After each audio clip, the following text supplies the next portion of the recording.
I think Alaska's best days are still ahead of us. And it feels like there's a lot of pessimism, cost of living, shrinking population, brain drain, homelessness. It just kind of feels like we're getting hit from all sides. But the state's got a lot of fundamental assets and there's a lot of incredible people here. And I kind of feel like one of the biggest consequences of these last couple of years from the current administration is it just kind of feels like it's like added to that sense of hopelessness. And I kind of feel like the most important thing is for us to turn the corner and like start focusing on solutions and finding hope again.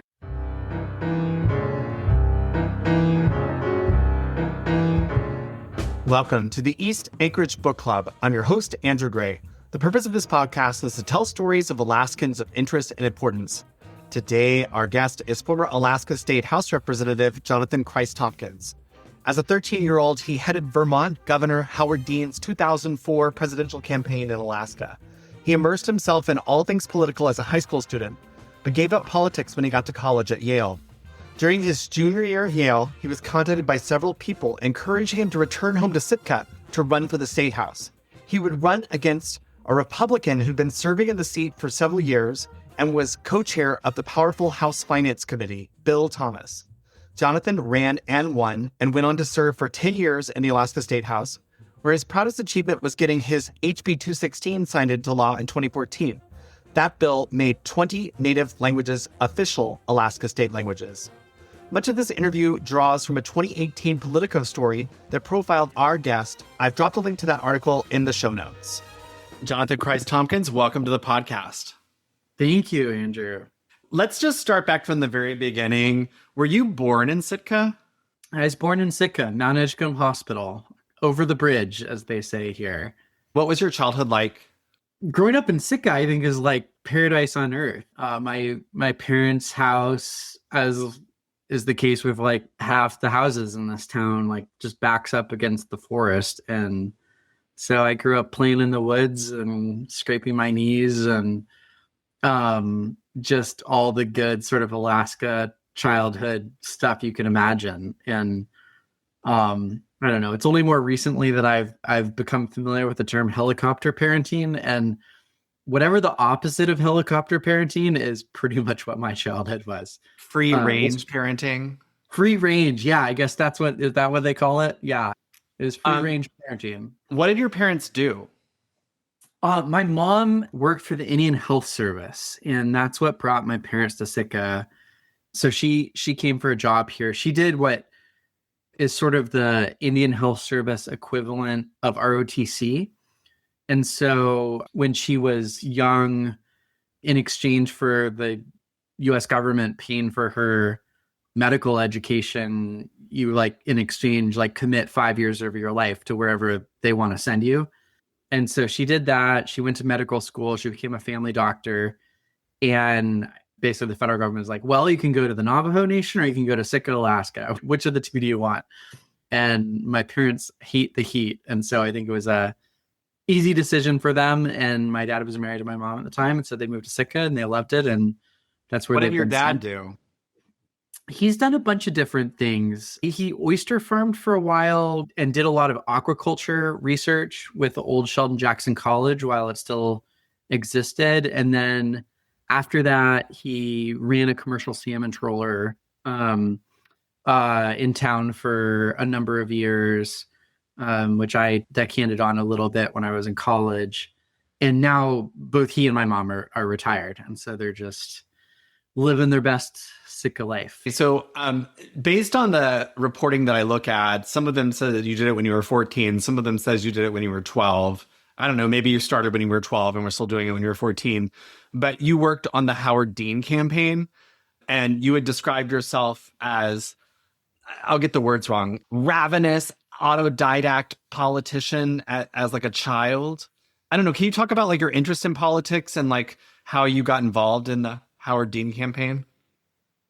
Yeah, it was an incredibly formative experience for me. And if I'm remembering the dates and timing right, I would have been 13 when it all got started. It would have been December 2002. So that was just a month after the midterms in 2002. And I mean, I doubt many listeners are nerdy enough to remember what the 2002 midterms were like, but the short of it is that it was, George W. Bush was up in the midterms. It was after 9/11. Republicans were running strong. There was sort of national security vibes, with us or against us kind of thing. And Democrats just got shellacked in those 2002 midterms, and they lost the Senate. Bunch of incumbent Democratic senators lost. And I had just gotten super interested and fascinated in electoral politics as a 13-year-old randomly through the miracles of 56 kilobyte dial-up internet in my parents' windowless computer room. And I just discovered electoral politics kind of in a funny way, like as an extension of baseball and sports statistics. It just activated the same part of my mind. And I just learned everything I possibly could through the internet. And that's just kind of the wonder of the internet is like, especially if you're a young kid, you can just like the whole world's accessible to you. Mm-hmm. And so I just self-educated on politics. I spent a ton of time on these political messaging boards, asking lots and lots of questions and sort of learning all the issues, learning the dynamics of campaigns and elections around the country. And sort of it would climb this learning curve. And now that I kind of knew a thing or two about electoral politics, is like, great, I want to apply this. And after the midterms, it was like effectively when the presidential cycle for Democrats leading up to 2004 was starting. So I looked at all the candidates, and it was all these people, some of whom have passed away now, and most of whom are out of sight and out of mind. But Dick Gephardt, Tom Daschle, Wesley Clark, John Kerry, Howard Dean, these were all the people sort of in the mix then. And I kind of researched them all, and really, really early on, this was just a month after the midterms, ultimately got on the Howard Dean bandwagon. And it wasn't a bandwagon then. It was like two people in a garage in Burlington, Vermont was the extent of this campaign. He was like 0% name ID nationally. But I was really into what sort of Howard's brand was, and got super involved and didn't tell anybody how old I was. And so I sort of insinuated myself into the inner circle of the campaign. Through email, you were emailing folks and saying you wanted help in Alaska. Yeah, it was all by email. And, like they would give me tasks and things I could do to help. And I would like execute like nobody's business. I was just like so determined. And next thing you know, the campaign was like taking off like a rocket ship, and it ended up being a totally life-changing experience. Well, you're not the first guest to mention Howard Dean. Meg Zolotel, former assembly member in Anchorage, met her husband in Iowa when they were both caucusing for Howard Dean. I guess Iowa had like the old school style caucusing, I guess like Alaska used to have. And that's how they met. And they're still together today, thanks to Howard Dean. What a meet cute. Oh my gosh. That's amazing. And yeah, I mean, he's had a really strong legacy. I mean, I actually have kind of constructive thoughts on how the campaign ended up playing out. Right. Well, I wanted to say for listeners who maybe don't remember, there was like a rally and he was like screaming, "And then we're going to Washington, D.C. to take back the White House." Ah! He was like screaming and red in the face. And somehow in that day and age, that like disqualified him as a serious candidate. Am I remembering that wrong? No, you're getting it totally right. He was a contender to win the Iowa caucuses. I think he got second. So he was in Iowa and he lost. But he's like, we're going to go to New Hampshire. We're going to go to these next states. We're going to run. We're going to win. Like kind of like cheering up all the supporters. And then he like let out this, as it's now known, the scream. And somehow it like just like got picked up and went viral. I think SNL did a skit on it, and it just like instantly became like parodied. And that was kind of the beginning of the end for him. Which is so funny because I almost feel like the exact same thing happening today would be something that his campaign would like lean into and like create a bunch of social media ads about it. Yeah, it's like we're in the upside down or something. What was disqualifying is now qualifying, and vice versa. I think that's totally right. The norms have totally shifted underneath our feet. When you got enamored with Howard Dean as a 13-year-old, was it because you were in a Democratic household and you were paying attention to Democratic politics?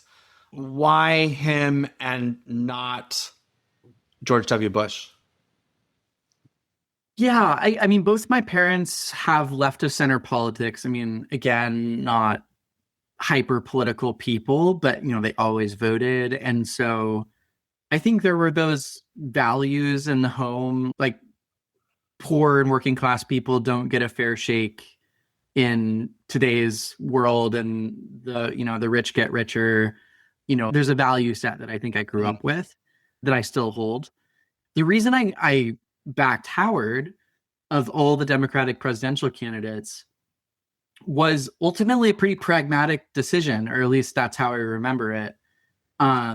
Which is interesting because I mean I still identify at least as a pragmatic person, or at least I aspire to be a pragmatic person. And at the time in US politics in 2002, Democrats were on back heel. The Iraq War had just started. As you may recall, a majority of Democrats had voted to authorize the Iraq War. And my analysis in my still developing 13-year-old brain was that the Iraq War was a loser politically. And so we needed a Democratic presidential candidate who was against the war, which ultimately was I think the correct read. That was an unpopular war. And then we wanted somebody who was socially liberal and fiscally conservative. That was the right set of values for where the country was in order to win. Ultimately, I wanted to support a presidential candidate who could win and beat George W. Bush in the general election. Nobody really knows this, but Howard Dean, as the 8-year governor of Vermont, was incredibly fiscally conservative. He was very stingy, always balanced the budget. Vermont had a great bond rating. There was and is a farther left-wing party in Vermont that cropped up called the Progressive Party, which kind of, frankly, was created in response to Howard Dean's governorship, because he kind of had this New England fiscal conservatism vibe to him. And there were some sort of farther left folks who wanted to see a more economically liberal approach to running the state of Vermont. But I thought Howard being a fiscal conservative was a great profile for winning the presidency. And he was relatively progressive on gay issues at the time. He was pro-choice.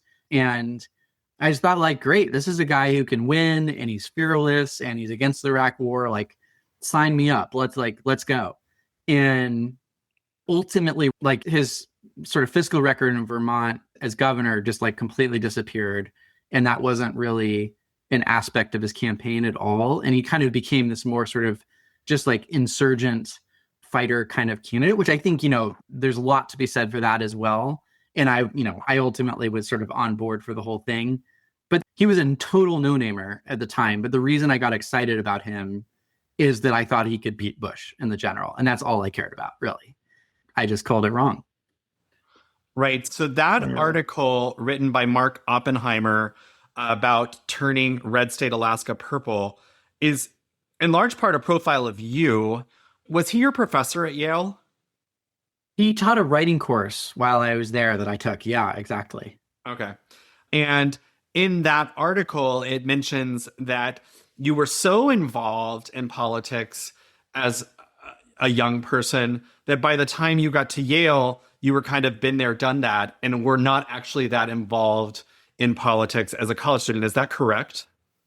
Yeah, it's totally right. I mean, I ultimately left college to come home and run for office. And when I did that, it was kind of I don't know, all the political stuff was kind of my secret life, I guess, on campus. And nobody had any idea that I was even the slightest bit political.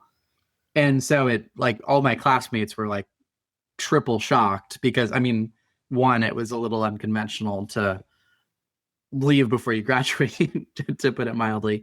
But two, the fact that I was leaving to do something political, which nobody knew that I had that background. I was pretty involved in the music scene in college, and I was really into distance running and some other random things. But yeah, I didn't do anything political on campus. So when you made that decision, you got the call, I guess, 10 days before the filing deadline from a couple of different folks saying, hey, you should come back and run against Bill Thomas. I guess talk us through the mathematical calculations that you did in your head. about why you thought it was worth it for you to drop out of college and run for office. Yeah, it was a scary decision at the time. And I think, yeah, it was like maybe it was 3 weeks or so before the filing deadline. I was just sort of in the finals period in semester at school. And if I'm remembering correctly, two different people called me out of the blue on the same day, and they were uncoordinated. I later found out. So it was just like total happenstance that happened that way. Both asking like, hey, what do you think about running for this House district? Like the subtext was like, we just need somebody with a pulse to run against this guy. Like, we don't think you're going to win. We think you're going to lose. You're a sacrificial lamb. But like, we're looking for a live body. You're a live body. Could you do it? And I was getting like pretty antsy at school. I mean, I love learning, but I love doing like stuff in the real world and trying to get shit done even more. And I mean, college was like great, and it greatly broadened my horizons, and I'm better for it. But I was like pretty antsy to just like sink my teeth into real stuff. And so at the time, I was already feeling kind of antsy and wanting to like get out there and do stuff, whatever that looked like. And I got these two calls on the same day. And obviously I had this political background. So I started taking a harder look at the district, and Bill had been, I don't know, winning by like 70-30 margins or something, like really massive wins. And I took a closer look at the numbers, and ultimately felt like a lot of that was soft support, and that there's actually a path to win. Mm-hmm. I mean, not an easy one, to be clear, but that they're like, this wasn't just necessarily an exercise of being a sacrificial lamb. And so took a hard look at the numbers, spoke with a number of close friends. And I mean, a couple of close friends, were kind of like, nudged me and prodded me to do it. And then ultimately just like took the plunge and moved back home and filed and went for it. And I don't know, sometimes I think it's like important to sort of lean into the unknown and just like take big risks in life. And I was really, really grateful I did. I want to bounce back really fast and just ask. So you were 23 and you were a junior in college. Had you taken time off in between high school and college? I had. Yeah, I had. So I took a year off between high school and college. I stayed in Sitka a little bit. I substitute taught in the schools here.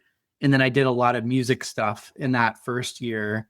And then so I showed up. Cellist. I'm a cellist. Yeah, exactly. Yeah, just did a lot of cello stuff. And I got to college a year older than my classmates. And then in college, I took a semester off to do a bunch of research. So I was like double staggered back. I think that like contributed to my like willingness to leave before getting a degree too, because I was just like a little bit older than my classmates. And so I think that just kind of made me that much more antsy to like do something in the real world. Yeah, no, I totally get that. That even though from the vantage point, are you 37 now? 36. Oh, 36. The vantage point of a 36-year-old, 23 is so young. But when you're 23 and everyone else is 21, you feel ancient. Totally. Yeah, it's all relative, but I was feeling older than the people I was around. Okay. Did your parents get on board right away when you said that you were going to drop out and move home and run for office? I mean, I feel like I sometimes make light of this. I would say my mom was skeptical. Horrified is another word. No, I'm probably exaggerating a little bit. But I mean, ultimately, at the end of the day, they were both supportive. I mean, I think my mom was kind of wondering what in the world I was thinking about doing. And she was not excited that I didn't have a degree, to put it mildly. But they've both been, kind of like, me just like roaming around in the woods, like building tree forts as a 7-year-old or whatever, unsupervised. They've always been very like hands off and like, I'll find my own way, and they'll support me in doing that. And I feel like they, that very much, continued when I decided to run for the legislature. And of course, they were ultimately supportive of the campaign and helped out here and there. Although, and I mean, neither of them were super political. So they're sort of more watching from the spectator seats for Got a it. large part of the They campaign. weren't like necessarily egging you on, but they weren't saying you cannot do this either. That's a good summary. Yeah, I think that's exactly right. So some of the reporting at the time talked about Bill Thomas, co-chair of finance, winning those previous elections at 70-30 margins as not taking a 23-year-old college dropout seriously. You have a very spread out district, lots of small communities spread out over a large area. So, you have to like take a ferry to get to a lot of these communities. And you were doing that, camping out, basically doing your underground grassroots campaign. Do you remember when your opponent noticed you? Yeah, I think Bill started to pay attention after the August primary. Under our old system, before open primaries, we had party primaries, and I was the only Democrat on the district ballot, and he was the only Republican on the district ballot. And so in this sort of its own weird way, that August primary, like people would like interpret the vote count as kind of like a proxy for how strong different campaigns were. And I can't actually remember for certain, but I think I had more votes than Bill in that August primary, which is like how much that actually means. I still could not tell you. Right. Well, it's kind of like today we have, open primaries, but for most of the House and Senate elections in the state of Alaska, you're not going to have more than 4 candidates. So really the primary is not really doing anything, and people kind of view it as like a free poll to just kind of see where they are. But no one knows how to interpret that poll because no one knows who decided to vote in that primary. Totally. And I think it was even harder to interpret under that old system. Oh, I'm sure. Because like, why would Democrats vote if there's only one Democrat on the ballot? Exactly. And like, what ballot people choose to vote, like that's, I think, much more a function of like top of ticket candidates, or, maybe they're voting in like, also people like try to read into like, oh, they might vote for the Democrat for US Senate and US House, but they'll like skip the state rep race. And like, what does that mean? So there's just like all this kind of like reading between the lines. Fairly or unfairly, though, I think that's when I think there's like more attention being shined on the race. And I think when Bill started to take it more seriously, he definitely raised a boatload of cash after that August primary. And he was co-chair of finance and had been for a while. So he, effectively had access to nearly unlimited resources and opened the spigot. And so the last 2.5 months were a bit more of a horse race. Bouncing forward. So you won by, after the recount, was it like 32 votes? You won that first race? Yeah, that sounds right. That's very close. If you can like talk us through a little bit about what that experience was like, having made this major gamble, dropping out of college to run for office, and you won, but then you have to actually go do the job. Yeah, it was all super surreal. A majority of the time after election night, before the results were finally called, not counting the recount, I was actually behind in the polls. So on election night, I was ahead, but as the absentees came in, I fell behind. And it wasn't until like the final absentee batch or two that I pulled ahead again. Mm-hmm. So actually, like most of the time after election night, I thought I had lost the election. If like your fear had come true and you'd lost, do you think it would have been that you had made a mistake? Would you have felt you made a mistake if you'd lost? No, I'm grateful that it turned out that way, that there was this sort of like reality, at least in the moment, that I had lost the election. I distinctly remember thinking to myself how grateful I was that I ran and like did this thing, even though it looked like it was going to break against me. Because it was just how did you justify that in your head? Like, what were the good parts, even if you'd lost? Oh, it was a totally life-changing experience. Just like going door to door and meeting people of all walks of life, from like logging camps on Prince of Wales Island to potlatches on Metlakatla to like sleeping on couches in Angoon. You're just going to these amazing communities. You're meeting amazing people. from arch Republicans to hardcore Democrats and everybody in between. And I mean, especially if you're young and still getting exposed to the world, I was just like a sponge. And I probably learned more in those 6 months from the people I met than any time at college equivalent. So it just like, yeah, it changed who I was. I think it made me a better listener. It made me a better person. I certainly got to know Southeast Alaska in a way that few people get the privilege of getting to. Because I mean, there's not many excuses in life that sort of take you to every nook and corner of the region and to just meet people sort of in mass. So it was an amazing experience. And that's why I felt grateful that even though I thought I had probably lost the election, I was so grateful that I had run in the first place. Senate President Gary Stevens recently was telling the story about one of his favorite skits that he ever saw. And for folks who don't know, skits is something that staff put on towards the end of session every year, where they basically do like an improv show where they poke good fun at the legislators. And anyway, Gary Stevens' favorite skit was of a 4-year-old boy walking across the stage with like a wagon with stuff in it. And people were like, well, where are you going? He's like, oh, I'm Jonathan Kreiss-Tomkins. I'm going to move into my office. And so even today, people remember that skit because I guess you were so much younger than most of the folks serving. Can you talk about your first session and about what that was like? Yeah. Well, first of all, that skit was like amazing and an instant classic. I think it was Nona Diamond's son. Oh, yeah. Who played me. Yeah. So, I mean, I showed up. I was super young. I was 23 years in age, but I looked like I was like 15.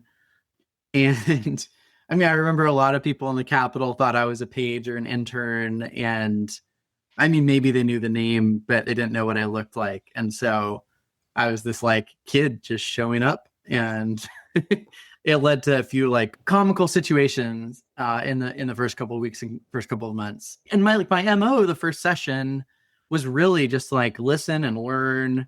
I don't think I introduced to Bill until the very end of the first session. I was like pretty focused on just like trying to get to know people and establish relationships. And I was aware that there's a lot of skepticism if you're a young person, that like you don't know anything. And so I just wanted to like just be very humble to the institution and the process and the people who had been there longer than I had, and learn, and then only then, start to try to, make your mark and contribute. I guess 2 questions. Number one, do you have any particularly memorable story from your time? And second question is, why did you decide to leave when you left? Oh man, there's lots of memories. I mean, honestly, I'm a bit envious of you, Andrew, in terms of, the current era of the legislature. I'm sure it doesn't feel this way, but I think this is objectively true, at least by some measures, but they're just so much more functional than they were in the 2010s, specifically like 2015 through 2020. Where, we were breaking records for the number of special sessions, the number of special session days, the number of times we were going to the precipice of government shutdown, like 24 hours before the end of the state fiscal year, right. And there wasn't a budget passed. It was just like real brinksmanship stuff, and all sorts of political machinations. There's Governor Walker and then Governor Dunleavy, and kind of weird House and Senate power dynamics, and it was just really messy, and so much energy and emotion getting expended just to kind of do the bare minimum of literally keeping the doors of government open. So that was a little bit of a Debbie Downer answer, but I mean, I remember a couple of times where I just like felt physically sick because it was just like so stressful to be like just tiptoeing up to the line of government shutdown. And your play, like your vote is a variable, and there's just a lot of this like game of chicken stuff.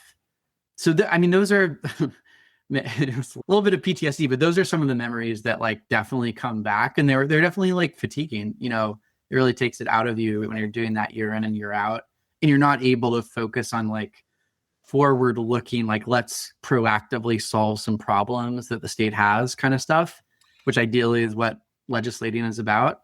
And like, I mean, state affairs is a busy committee. At least when I was around, it had the second highest number of bills after finance. And so, it's like, the other 39 legislators are kind of depending on you to run an efficient committee. And my measure of success as a committee chair for those 6 years in the majority was like, not really so much how is my personal legislation doing, but how many bills was I moving out of committee? Like, I just wanted, like, from my perspective, like we want the committee to do good work. And that's, the first and non-negotiable priority. But like, ultimately, it's like, if there's a good bill in my committee, it's my responsibility as a legislator to move it as quickly as possible onto the next committee to give it the best possible chance of passage. And if I'm like dawdling around, or our committee doesn't have the act together, or I and our office is not doing a good job. And so it's just like, we want to be as efficient as possible to allow good bills to have the best chance. So you chaired through 2022, and then the person who took over for you was Laddie Shaw. Did Laddie Shaw take you hang gliding, and did you break your legs? Yeah, Laddie and I went paragliding off flat top together. Sorry, paragliding. No, it's dive. It's all you're running off a mountain. It's right. Broadly the same thing. And I did get in an accident on that flight, and I broke my right leg. Okay. And my understanding is that's like what kind of took you away from your ultra marathon running career and got you into bodybuilding. Yeah, that's right. I was a pretty serious runner up until then, and obviously wasn't doing a lot of running after I broke my leg. And so I just kind of switched sports, and I've gotten into powerlifting as a result. And so now in fact, I was in the gym just a couple hours ago. And I mean, I'm so grateful. I think I probably would have gone like crazy not having an outlet, but I enjoy it, fortunately. And I'm pretty goal oriented. So once I get started on something, I'm really focused on trying to improve. What have you been doing for the last 3 years for work? I was mostly based in DC for a couple of years, working with it's a policy nonprofit called America Achieves. And America Achieves, I was sort of leading for them a bunch of work around something called the Chips and Science Act. It was passed during the Biden administration. It's a super big deal bill, although it didn't get as much attention as the infrastructure bill or Build Back Better or the American Rescue Plan. But it was like the fourth of those four big bills. And there was a lot of policy around science and technology and national competitiveness, specifically around semiconductors. And so I kind of became a specialist in that bill for this organization called America Achieves, and led some federal advocacy work for them. And then also did a lot of work around implementation of the bill. So it was just like obviously very removed from Alaska state policy. But, you get out of the legislature and it's like, if you've been doing something for 10 years, it's kind of refreshing to something different. Learn new stuff. Like I never really spent time in DC or gotten to know the Hill at all. I don't consider myself an expert at it by any means, but like I definitely know a whole lot more now than I did then.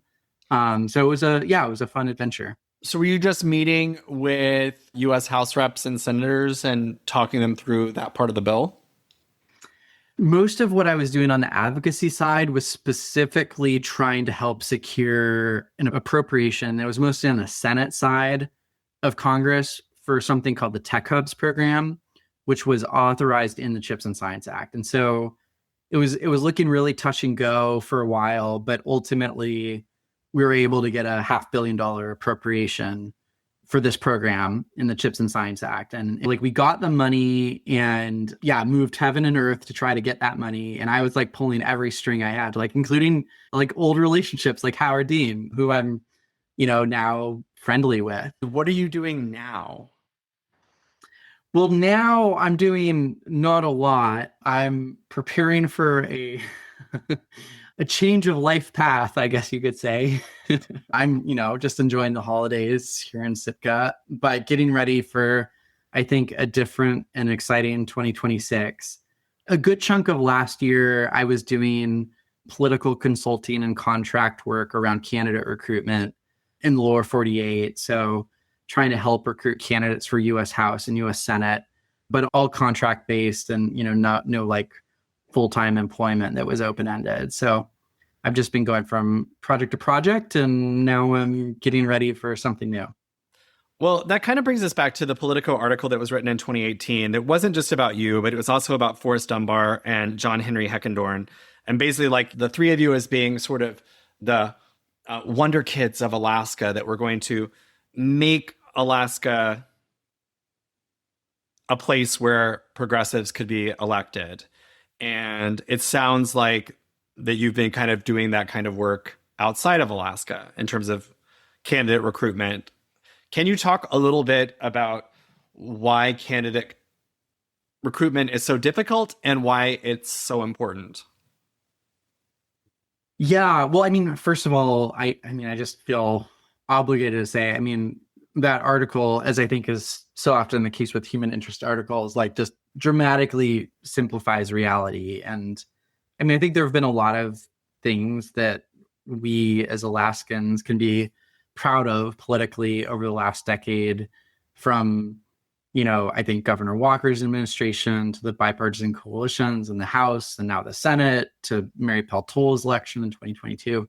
And there's like a bajillion people who have and P.S., I'll just say, as I read through it, I was like, well, we also had Tony Knowles as our governor, and we had Mark Begich as our senator. So, I mean, like, the whole idea that Alaska has just been like blood red for decades hasn't really been. We had Steve Cooper before, and Sheffield. We had like a lot of Democratic governors. So anyway, I digress. Totally. And a Democratic majority in the legislature, I think, through 1994. And yeah, anyway, that's all inconvenient narrative if you're writing a long form article. So yeah, I heartily concur there. And yeah, I mean, I think just there's a ton of people in the state who've contributed to the good things that have happened. Me sort of least among them in many ways. But I mean, like, candidate recruitment, though, I think it is incredibly important. And I've always been really involved in that. I mean, mostly because it's just like, one dynamic, like, driven person. It's the biggest single variable in politics is a good candidate. Right. And you can have a great campaign team, you can run a great campaign, but ultimately the candidate is the most upstream variable in all of it. And I was like involved in candidate recruitment in the legislature through my years. And then in the last couple of years, I've been doing it in the lower 48 a little bit. And I wasn't responsible for recruiting them, but I was definitely in the mix. Dan Osborne was somebody who ran for US Senate in Nebraska last cycle in 2024. And a friend of mine recruited Dan, and he was kind of in close touch with me as he did it. And, I was really involved in that campaign, helping out. And I mean, Dan Osborne, he's an amazing individual, and he just singularly turned what would have been a sleepwalk US Senate race in Nebraska, of all states, into something that attracted, I think, on the order of $50 million nationally. And he still lost. It was a 53-47 result, but like, it was very competitive, and it's just all because of him. And, if it weren't for Dan, that would have been like a $0 spend race. I would say the most common question that I get at this time of year is, well, what are you guys looking to achieve in this coming session? And I'm embarrassed to say this, Jonathan, but Lisa Murkowski asked me that 2 days ago. What are you going to get done this session? And I wish that I had a moment to think and give a better answer. But what I said in the moment was the truth was, I think we're just going to do the best we can to stop bad things from happening. Because the idea that we're going to get any meaningful policies passed through both bodies and then signed by the current governor, I think are extraordinarily slim. And I think, it's part of, I guess, expectation setting. If folks are expecting in a low revenue environment with oil prices super low, that we're somehow going to make big, important changes that folks are going to see this year, I just think I got to lower that bar. I don't think that's going to happen. I hate to say it, but that seems pretty right from where I sit. I'm not sure. I mean, I'm much younger than a lot of other sort of elder statesmen in the state, but even in my time around, I don't know, I've been tracking things somewhat closely for 20 years. And I mean, I don't think there's ever been a moment where the relationship between the legislature and the governor was so bad. And I at least lay the blame pretty much entirely with the governor. He just seems to have checked out and doesn't care.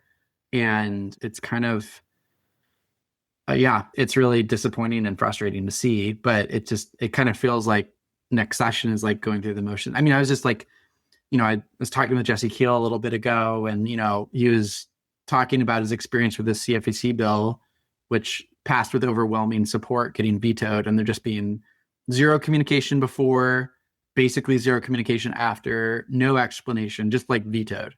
And it's not a very ideological bill. It's really frustrating. I think maybe the most glass half full thought, and I'm curious how this strikes you, is, like being able to get stuff passed out of the legislature, and yeah, it just might get scorched by the veto pen at the end of the day, but it's kind of creating the muscle memory within the legislature to get certain pieces of policy through, so that hopefully in 2027, if there's a more solutions-oriented governor and the legislature still there, that you're like, there's the ability to get that much more done that much faster, which, it's kind of the way the legislature works. It's like you pass a bill, it takes forever the first time, but the second time, it's just kind of muscle memory, and everybody votes yes and gets it on its way.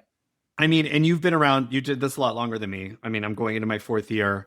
My feeling about working your ass off, getting a bill through both bodies, having it get vetoed, and then you're like, okay, well, I'll start again next year. I mean, the thing is that if it's a new legislator with a bunch of freshman legislators, they have a right to hear every aspect of that bill. You know what I mean? Like, it's not like that someone who's brand new is going to necessarily be like, oh, yeah, I think I read something about this, yeah, I guess, yeah, let's just move it out of committee and pass it. Like, to me, the truth is you're going to have to do it all again. You're going to have the same folks call in and testify. You're going to have, I guess your documents are done. I guess you've got your sponsor statement. Maybe that work is done and you can reuse it. But I just think that it is frustrating that you have to start all over again. I mean, you're totally right. I am grasping for silver straws that make an awful situation a little bit less. I mentioned Lisa Murkowski. I just read her book before I interviewed her, and she writes a lot about the positive things that she was able to collaborate with President Trump on, and, the policies that she was able to move forward with President Trump. And I feel like there are few folks that you think of off the top of your head who've been more openly critical of the president, and yet she was able to work together for some policies and get them through. So that should be an inspiration. You know what I mean? Like, I do have some bills that I don't think Governor Dunleavy should disagree with. In fact, I think he should support them. It's just so tricky because I'm not willing to not criticize for months on end on the off chance that I might get a bill through.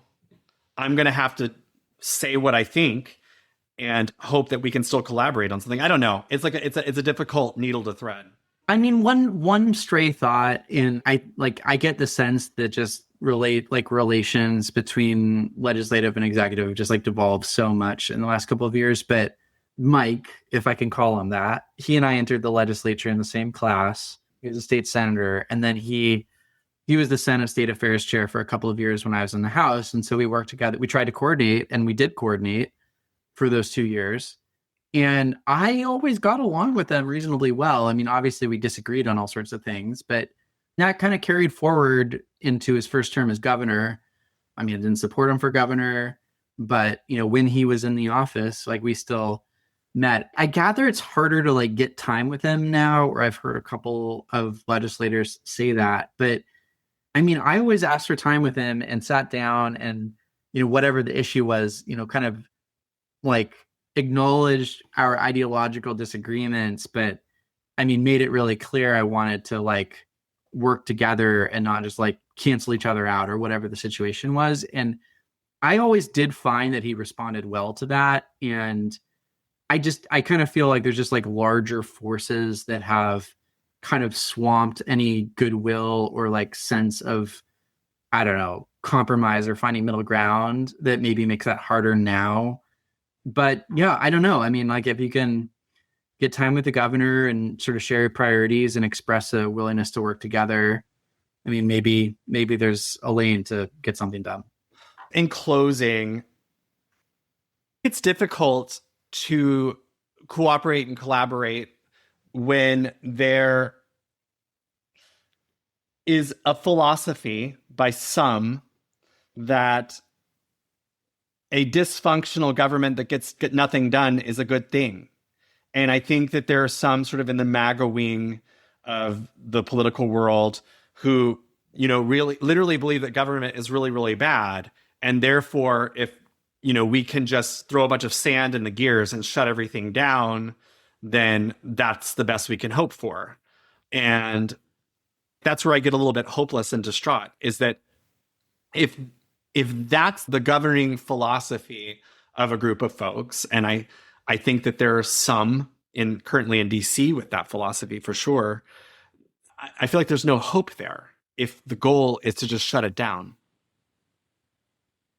Yeah, it feels pretty scorched earth if that's the case. I don't know. It's tough if people's intentions are in fact that. And I don't know, maybe things are so far gone at this point that that's really where people are at. I don't know. I don't have any good advice other than hopefully just wait out this year and things get better. Well, now that I've like made it all super depressing, do you have like a last thing that you'd like to say to our listeners?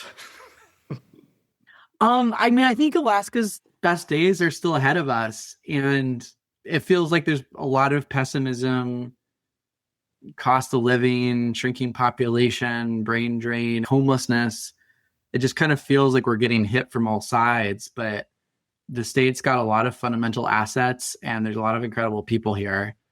And I kind of feel like one of the biggest consequences of these last couple of years from the current administration is it just kind of feels like it's like added to that sense of hopelessness. And I kind of feel like the most important thing is for us to turn the corner and like start focusing on solutions and finding hope again. And then, I mean, it's all very touchy-feely, but I feel like once we get in that mindset, a lot of good things can start to happen. So I hope that is in store for us.